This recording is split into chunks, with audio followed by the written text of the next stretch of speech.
Hi! Hello! నమస్తే అండి. నేను మీ Jyothi. Welcome to cook with me. It's tasty. ఈరోజు నేను కర్ణాటక స్టైల్ పోహా చివడ రెసిపీని చూయించబోతున్నానండి. ఈ రెసిపీ టీ టైమ్ స్నాక్ గాను, పిల్లలకి స్నాక్ బాక్స్‌లో పెట్టడానికి చాలా బావుంటుందండి.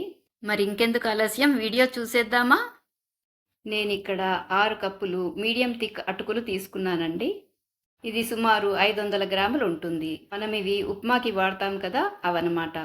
ఈ అటుకుల్లో చాలా డస్ట్ ఉంటుందండి. అందుకనే మనం చివడా చేసుకునే ముందు వీటిని బాగా జల్లించేసి దానిలో ఉన్న డస్ట్ అంతా తీసేయాలి. ఇలా జల్లించడం వల్ల చిన్న చిన్న అటుకుల పీసెస్ ఉన్నా కూడా వెళ్ళిపోతాయి. ఇప్పుడు స్టవ్ పైన పాన్ పెట్టుకొని ఒక టేబుల్ స్పూన్ నూనె వేసుకోవాలి. ఇక్కడ నేను కేవలం 2 కప్పుల అటుకులు వేసుకొని వేయించుకుంటున్నాను. మొత్తం 6 కప్పుల అటుకులు వేసుకొని వేయించుకుంటే సరిగ్గా వేగదు. అందుకనే 3 బ్యాచెస్లో 2 కప్పుల చొప్పున ప్యాన్లో వేసుకొని వేయించుకుంటున్నాను. అటుకులు బాగా వేగిపోయినాయి. చూశారు కదా, ఇలా కొద్దిగా రంగు మారాలి. ఇంకా క్రిస్పీగా అవ్వాలి. ఇలా వేలితో కట్ చేస్తే తెగిపోవాలి. మళ్ళీ ప్యాన్లోకి ఒక టేబుల్ స్పూన్ ఆయిల్ వేసుకొని అటుకులు రంగు మారి క్రిస్పీగా అయ్యేంత వరకు వేయించుకోవాలి. అలాగే థర్డ్ బ్యాచ్ కూడా వేయించేసుకోవాలి. చూశారు కదా, అటుకులు బాగా వేగి క్రిస్పీగా అయిపోయాయి. ఇప్పుడు వీటిని ఒక పెద్ద మిక్సింగ్ బౌల్లో వేసుకోవాలి. అదే ప్యాన్లోకి ఒక టేబుల్ స్పూన్ ఆయిల్ వేసుకోవాలి. ఇందులోకి ఒక పావు కప్పు పల్లీలు వేసుకుంటున్నాను. ఇది కొలతల్లో అయితే 40 గ్రాములు ఉంటుంది.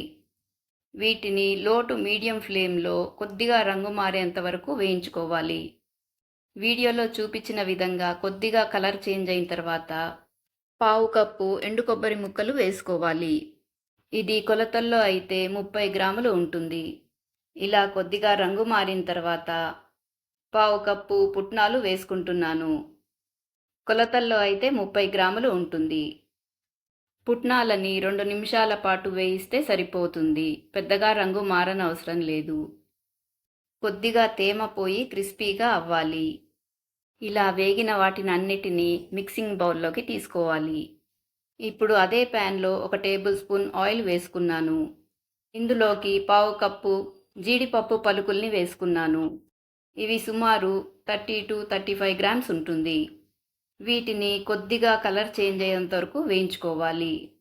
ఇందులోకి పావు కప్పు కిస్మిస్ని వేసుకుంటున్నాను. ఇది సుమారు 35 గ్రాములు ఉంటుంది. కిస్మిస్ కొంచెం ఉబ్బి రంగు మారేంత వరకు వేయించుకోవాలి.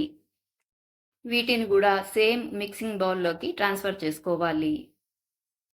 ఇప్పుడు అదే ప్యాన్లోకి ఒక టేబుల్ స్పూన్ ఆయిల్ వేసుకుని అందులోకి 4 ఎండుమిరపకాయలని ముక్కలుగా చేసి వేసుకుంటున్నాను. ఇందులోకి 10 వెల్లుల్లి రెబ్బలని క్రష్ చేసుకొని వేసుకుంటున్నాను. వెల్లుల్లి అనేది ఆప్షనల్ అండి. ఇష్టం లేని వాళ్ళు స్కిప్ చేసేయండి. వెల్లుల్లి బదులు ఇంగువ వేసుకోండి. ఇందులోకి పిరికెడు కరివేపాకు వేసుకొని వేయించుకుంటున్నాను. ఇవన్నీ బాగా క్రిస్పీగా అయ్యేంత వరకు వేయించుకోవాలి. వెల్లుల్లిపాయలు కొద్దిగా రంగు మారాలన్నమాట. ఇందులోకి 1/2 టీ స్పూన్ పసుపు వేసి కొద్దిగా కలపాలి. ఇవన్నీ కూడా మిక్సింగ్ బౌల్లోకి ట్రాన్స్ఫర్ చేసుకోవాలి. ఇందులోకి రుచికి తగినంత ఉప్పు వేసుకోవాలి. నేనైతే ఇక్కడ 1 టీ స్పూన్ ఉప్పు వేసుకున్నాను. ఇంకా 1 టీ స్పూన్ కారప్పొడి వేసుకొని బాగా కలుపుకోవాలి. ఇక్కడ నేను ఉప్పు సరిపోలేదని మళ్ళీ వేసుకుంటున్నానండి. ఈ స్టేజ్లో మీరు కూడా సాల్ట్ అడ్జస్ట్ చేసుకోండి.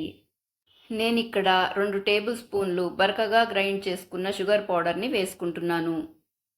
షుగర్ పౌడర్ వల్ల పోహా చివడాకి మంచి రుచి వస్తుంది. అంతేనండి, పోహా చివడా రెసిపీ ఫినిష్ అయిపోయింది. ఒక బౌల్లోకి డిష్ అవుట్ చేసుకొని ఎంజాయ్ చేసేయడమే. ఇది చాలా సింపుల్ రెసిపీ అండి. చాలా త్వరగా అయిపోతుంది. టేస్టీగానే ఉండడం కాదండి, చాలా హెల్దీ కూడా. ఇది టీ టైమ్ స్నాక్గా పర్ఫెక్ట్గా ఉంటుందండి. ఈ పోహా చివడాని ఎయిర్ టైట్ బాటిల్లో స్టోర్ చేసుకుని 1 మంత్ పైగా వాడుకోవచ్చు. మరో కొత్త రెసిపీతో మళ్ళీ కలుద్దామండి. Thank you for watching.